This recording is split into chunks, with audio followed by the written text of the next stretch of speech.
सबको जय जोहार। थकान तो नहीं हुई? पक्का? कैसा कैसा महसूस हो रहा है? बढ़िया बढ़िया। आज सोनारा भील की धरती, इस धरती से राजस्थान की विधानसभा में प्रतिनिधित्व करने के लिए जाने वाले और आप सबके द्वारा रात दिन मेहनत करके एक संकल्प के साथ, एक जोश जुनून के साथ, एक विश्वास के साथ भेजने की जो तैयारी करने का, नामांकन करने का जो समय और इस नामांकन रैली में पहुंचे हुए सलूम्बर विधानसभा की समस्त आम जनता, हमारे इस पंडाल में, इस मंच पे विराजमान हमारे विधायक महोदय, प्रदेश अध्यक्ष और समस्त पार्टी पदाधिकारी, साथ ही हमारे माइनॉरिटी के भाई, एससी समुदाय, भीम आर्मी से जुड़े हुए समस्त पदाधिकारी, माताएं बहनें, अन्य ओबीसी समुदाय, आप सबके द्वारा एक संकल्प लिया जाएगा आज कि आने वाला 4 साल और इन 4 साल के साथ ही आने वाला भविष्य सलूम्बर की विधानसभा का तय करने का जो घड़ी आ रही है 13 तारीख, उस दिन आपको होशो हवास में एक जोश जुनून के साथ, एक संकल्प के साथ अपने परिवार का, अपने भले का, अपने गांव वालों का, अपने रिश्तेदारों का अपना वोट भारत आदिवासी पार्टी के प्रत्याशी जीतूभाई गेड़िए के निशान, हॉकी स्टिक के निशान पे वोट देके विजय बनाना है आप सबको। हमारे इलाके की बात करें, यहां पर पहले मुख्य रूप से 2 पार्टियां, एक कांग्रेस और एक बीजेपी, और पूरे अनुसूचित क्षेत्र की 17 विधानसभा सीटें रिजर्व हैं। इन सीटों पे हर बार बारी बारी से, कुछ अपवाद छोड़ के जैसे कि सलूम्बर, बाकी जगह हर बार बारी बारी से एक बार कांग्रेस, एक बार बीजेपी, एक बार कांग्रेस, एक बार बीजेपी, ये लोग हर बार आते हैं, हर बार वोट लेते हैं, वोट लेके चले जाते हैं और विधानसभा में बैठ के हमारे ही अधिकारों को खत्म करने का काम करते हैं। ये तो विडंबना ये है कि हमारे समुदाय, साथ ही हमारे साथ जुड़ा हुआ एससी माइनॉरिटी, अन्य गरीब तबके का समुदाय, अब हमको हमारे अधिकारों के बारे में पता नहीं था। उन्होंने छोटी मोटी योजना लागू की। अब योजना पे बात आते ही लोग कहते हैं राजकुमार तो योजना का विरोध करता है। पेंशन दे रही है, हमें जरूरत है हमारे बुजुर्गों को, छात्रवृत्ति हमारा अधिकार है, खाद्य सुरक्षा अधिनियम एक कानून बना हुआ एक अधिकार है, वो हमारा 2 रुपये किलो गौ मले गई। इन चीजों पे मैं बाद में आना चाहूंगा, लेकिन ये जो योजना है, इसमें कई योजना हमारा अधिकार है, हमारा राइट है, और वो हमारे टैक्स से पैसा कलेक्ट होके जाता है और उस पैसे से खरीद के हमको दिया जाता है। वो भीख में नहीं मिल रहा है, वो फ्री में नहीं मिल रहा है, हमारे ही जेब से टैक्स के रूप में पैसा कटता है और राजकोष में जमा होता है और उसी राजकोष से हमको दिया जाता है। लेकिन तकलीफ इस बात की है कि हमारे गरीबों के नाम से योजना लाते हैं और उस योजना में बड़ा भ्रष्टाचार होता है और योजना के नाम से, गरीबी उन्मूलन के नाम से, कुपोषण के नाम से फर्जी चीजें, केमिकल वाली चीजें हमारे समाज को, हमारे क्षेत्र की जनता को खिलाया जाता है और वो चीज खा के हमारा समुदाय का व्यक्ति, गरीब घर का व्यक्ति बीमार पड़ रहा है। वो तकलीफ है हमें। 2 रुपये किलो गेहूं मिल रहे, खाद्य सुरक्षा अधिनियम, कांग्रेस को लोग चिल्लाते हैं कि योजना हमने लागू की, मैं इस मंच से कहना चाहूंगा, इस देश में जितने भी गरीब के हित में कानून आए हैं वो क्षेत्रीय पार्टियों की वजह से आए हैं, न कांग्रेस न बीजेपी की वजह से आए। केंद्र में यूपीए की सरकार बनी 2004 में, फिर 2008 में 2 बार यूपीए की सरकार बनी। इन 2 बार यूपीए की सरकार में खाद्य सुरक्षा अधिनियम, फॉरेस्ट राइट अधिनियम, निःशुल्क शिक्षा का अधिकार अधिनियम, सूचना का अधिकार अधिनियम, जितने जो अच्छे कानून आए इस देश के हित के लिए, आम गरीब के हित के लिए, वो सारे के सारे कानून क्षेत्रीय पार्टियों ने प्रपोजल दिया था सोनिया गांधी जी को, मनमोहन जी को, कि अगर देश में खाद्य सुरक्षा अधिनियम लागू करोगे तो हम आपको समर्थन देंगे। अगर उस समय तत्कालीन समय में कांग्रेस फुल फ्रेश होती, अगर छोटी पार्टियों का सहयोग नहीं होता, तो इस देश में खाद्य सुरक्षा अधिनियम 2 रुपये किलो योजना लागू नहीं हुई होती आज भी। लेकिन आज लागू है। वो क्षेत्रीय पार्टी, अपनी जैसी छोटी पार्टियां, नॉर्थ ईस्ट की, साउथ की पार्टियां थी, उन पार्टियों ने प्रपोजल दिया कि हम 17-18 पार्टियों ने मिलकर सरकार बनाई थी उस समय। अगर सिंगल कांग्रेस अकेली होती तो क्या ये कानून आता? क्या रोजगार गारंटी आती? क्या खाद्य सुरक्षा अधिनियम 2 रुपये किलो गेहूं मिलता? किसकी वजह से मिला? छोटी पार्टियों की वजह से। छोटी पार्टियों में जितनी ताकत होती है, छोटी पार्टियां सामाजिक मूवमेंट से तैयार होती है, और सामाजिक मूवमेंट से जो पार्टियां तैयार होती है वो गरीब के लिए, शोषित के लिए, पिछड़ों के लिए सोचती है हमेशा।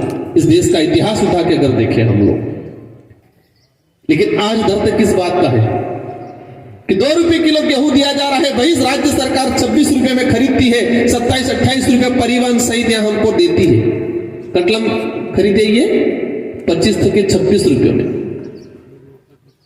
तकलीफ इस बात का है कि तुम 26 रुपया इस गेहूं के पीछे खर्चा कर रहे हो, लेकिन ये गेहूं क्वालिटी का नहीं आ रहा है। इस गेहूं केमिकल से पैदा होकर आ रहा है, जिससे हमारे समुदाय के लोग खाने से टीबी पेशेंट हो रहे हैं, कैंसर हो रहा है। वो तकलीफें हमें अगर उनको खिलाना है, हमारे प्रतापगढ़ मध्य प्रदेश से अच्छा मक्का, अच्छा गेहूं क्वालिटी वाला मिलता है, यहां से खरीदो ना। आप क्यों पंजाब हरियाणा से ही ला रहे हो?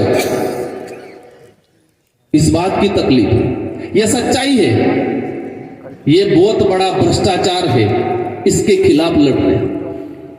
हमारे इलाके में कुपोषण है, आंगनवाड़ी केंद्रों के अंदर कुपोषण दूर करने के लिए पोषाहार वितरण कर रहे हैं। पैकेट आ रहे हैं, बाजी आविज्ञ होते पैकेट, ये पैकेट सपन मिलो सपे नहीं खाते, ये कंडीशन है। आप पता करना, और उसके नाम से करोड़ों का भ्रष्टाचार हो रहा है। हम हमारे गरीब आदिवासियों, एससी दलितों के लिए तुम योजना लाते हो, लेकिन उस योजना में करोड़ों का भ्रष्टाचार करते हो। उस भ्रष्टाचार का खुलासा करने की काम भारत आदिवासी पार्टी करेगी, और जितेश भाई विधानसभा में जाके करेंगे, ये हमारे साथी अन्य वो करेंगे। तो मैंने बोला था, अगर वो नहीं मिले योजना चल जाएगा, हमको अच्छी शिक्षा दे दो, हमको अच्छा स्वास्थ्य सुविधा दे दो, हमको हमारे हक अधिकार दे दो, हमको रिजर्वेशन संवैधानिक प्रावधान में है वो दे दो, ये चाहते हैं हम। और इस देश में धर्म के नाम से जो राजनीति कर रहे हैं, जहर फैला रहे हैं आपस में, उससे दिक्कत है हमें। और आप सबको बताना चाहूंगा मैं, ये हमारा जो मूवमेंट है, वो मूवमेंट सिर्फ राजनीति करना, सत्ता प्राप्त करना उद्देश्य नहीं है। ये मूवमेंट सत्ता के बीच में हमारे अच्छे लोग जाए और जो गलत कर रहे हैं बाहर रोकने का काम करे, स्वाभिमान की लड़ाई लड़ने का, हक अधिकार की लड़ाई लड़ने का मूवमेंट है ये। इसलिए साथियों, ये लड़ाई राजकुमार और जितेश भाई, उमेश जी, थावरचंद जी अकेले की नहीं है, ये लड़ाई आप सबकी है। ये लोग इतिहास खत्म करने की बात कर रहे हैं, राणा पूजा का इतिहास खत्म करने की बात कर रहे हैं, मानगढ़ का इतिहास खत्म करने की बात कर रहे हैं, सोनार माता का इतिहास खत्म करने की बात कर रहे हैं। ये लोग समझना पड़ेगा, इतिहास पे कलंक लगा रहे हैं। देश के अंदर हर जगह हिंदू मुस्लिम के नाम से दंगे करा रहे हैं। कहां मस्जिद है जाके कह रहे हैं ये निकला मां, आदिवासियों के देवस्थल है वहां जाके छेड़ने का काम कर रहे हैं। इनको भगवान से भी प्यार नहीं है, भगवान के नाम से दुकान चलाना चाहते हैं ये लोग। धर्म के नाम से नफरत पैदा करके, धर्म क्या सिखाता है? दया भाव करुणा सिखाता है, धर्म प्रेम भावना सिखाता है, लेकिन ये नफरत सिखा रहे हैं। इस देश लेवल पे मूवमेंट तैयार किया है। ये सलूम्बर, डूंगरपुर, बांसवाड़ा ही नहीं, ये विचारधारा पूरे देश लेवल पे काम कर रही है और इसको मजबूत करने का काम इस चुनाव उपचुनाव में करना है आपको। अगर ये साथी और निकल जाएगा, ये विचारधारा मजबूत होगी। ये विचारधारा मजबूत होगी, इस देश का गरीब तबके का व्यक्ति मजबूत होगा, और इस देश का गरीब तबके का व्यक्ति मजबूत होगा तो ये देश मजबूत होगा। कुछ लिमिटेड लोग मजबूत होने से देश मजबूत नहीं होगा। तुम देश के 1-2% लोगों को मजबूत बना रहे हो, फिर कह रहे हो हमारा देश इतना ताकतवर बन गया। नहीं, इस देश की 90% जनता आज भी गरीब है। उस गरीब जब तक मजबूत नहीं होगा तब तक ये देश मजबूत नहीं होगा। आज आप सोच रहे होंगे कल हो सकता है बड़े बड़े जब्बे बाजने वाले आएंगे, कल हेलीकॉप्टर भी आएंगे। क्या आएंगे? हेलीकॉप्टर भी आएंगे। आपके गांवों में गाड़ियां भेजेंगे ये लोग, कहेंगे गाड़ियों में बैठो, साथ में खाने का भी देंगे। जितेश भाई के पास, हमारे पास वो पैसा नहीं। आप जितने पंडाल में आए हो, दिल से आए हो। कैसे आए हो? दिल से आए हो, खुद के खर्चे से आए होंगे। और याद करना, इतिहास में वही जीतता है जो दिल से लड़ाई लड़ता है। और सलूम्बर विधानसभा भी दिल से लड़ने वाले भले कम होंगे, उससे फर्क नहीं पड़ता। इतिहास के कई पन्नों में देखा होगा, एक राजा हुआ करता था, उसके साथ लाखों की संख्या होती थी और दूसरी तरफ हजारों की संख्या होती थी। लेकिन हजारों की संख्या वाले दिल से लड़ते थे तो वो जीतता था, लाखों की संख्या वाला नहीं जीतता था। वही हल्दीघाटी का युद्ध देख सकते हैं हम। अकबर की सेना मानसिंह के नेतृत्व में आई थी, इधर महाराणा प्रताप के साथ में राणा पूजा बिल और पठानों की सेना थी, और वो हजारों में थी, वो लाखों में थी। उनके पास तोपे थी, उनके पास बारूद था, इनके पास सिर्फ तीर धनुष था, तलवार थी। उस अकबर की सेना को, मानसिंह की सेना को उल्टे पैर भागना पड़ा, क्योंकि ये भीलों की सेना दिल से लड़ रही थी और वो वाली सेना जेब से लड़ रही थी। किससे लड़ रही थी? जेब से। क्या ना है? जेब से लड़ रही थी, क्योंकि उनको तनख्वाह मिल रही थी, वो सेना आई थी। इधर वालों को तनख्वाह के दम पे नहीं गए थे, स्वाभिमान के लिए, हक के लिए गए थे। और यही सलूम्बर विधानसभा में होना है, 84 विधानसभा में होना है। हर हमारे गरीब तबके का व्यक्ति कार्यकर्ता है, लेकिन वो दिल से लड़ रहा है। और कल आएंगे बड़े बड़े जब्बे बाजने वाले, हेलीकॉप्टर वाले, बड़ी बड़ी गाड़ियों वाले, लेकिन वो जेब से लड़ रहे हैं। और जीत होगी दिल वालों की होगी, दिमाग वालों की होगी, जेब वालों की नहीं होगी। इसलिए आप दिमाग में रखना ही मत कि हम कम हैं, हम दुबले पतले हैं, ये दिमाग में मत रखना। हम कम हैं, हम कमजोर हैं, हम दुबले पतले हैं, हमारे पास पैसा नहीं है, ये दिमाग में रखना ही मत। यही रखना दिमाग में कि हम दिल से सच्चे हैं, हम दिल से लड़ने वाले लोग हैं और दिमाग से लड़ने वाले लोग हैं और जेब से लड़ने वालों को हरा देंगे, ये रखना है आपको। मैं भी 84 में 2018 में विधायक चुनाव लड़ा था, तब हमको भी डर लग रहा था, जैसे आपको लग रहा होगा शायद आज। लेकिन हमने ठान लिया था कि हम रगड़ा निकाल देंगे। अंदर अंदर ऐसा रगड़ा निकाला, आज तक ठिकाना नहीं पड़े।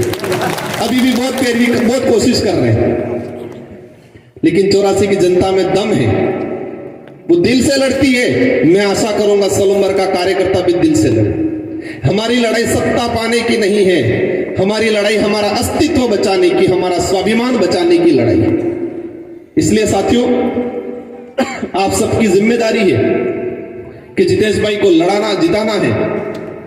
घर घर, परिवार परिवार तक, रिश्तेदारों तक आज से ठान के जाना है कि यहां पर पांडाल में बैठा हुआ एक एक आदमी 1000 वोट दिलाएगा। कितना दिलाएगा? 1000 वोट दिलाएगा। इस पांडाल में बैठा हुआ एक एक आदमी। साथियों, सोच रहे होंगे कई जने